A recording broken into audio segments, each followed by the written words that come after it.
રાજસ્થાનના ભાઈના ઘેર ગયા રાતે 1:30 વાગે. એટલે કોના કાકા એવું કીધું કે ગુજરાતી બુવાએ ઢોલ ના વગાડતું, નકર તારું મોઢું ફૂટી જા. અમને એમ કે બુવાજીને આપણે કઈ રીતના કેવું.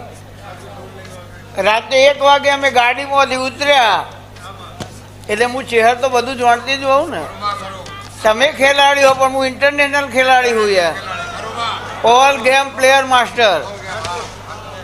એટલે હું ચહેર એમ બોલી કે બેટા આ ઢોલ વગાડવાનું નહીં આપણે, આને 500 રૂપિયા આપી દે. એટલે એને મેંતણું હાલ દેવું પડે. અને આરો ઘેર જાય અને ઢોલ આજ હું વગાડું. અને ગુજરાતના તો ઠીક પણ ઓલ ઓવર ઇન્ડિયાના ભૂવા લાવજે.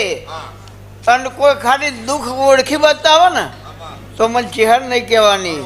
તે કોકની માતા 2 વર્ષે વળગશી, કોકની 5 વર્ષે વળગશી, મારી ભિખારી 7 મિનિટમાં જ વળગશે. 8મી મિનિટ થવા દઉં તો હું ચહેર ના કેવું. ખાલી દરવાજાથી ખાલી ઘરમાં જ આવ્યા અને કાકીનું મગજ ભર્યું.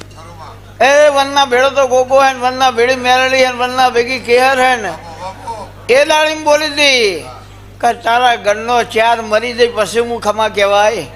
કેટલો મરી ગયો લ્યા, હજુ 1 બાકી હે ને.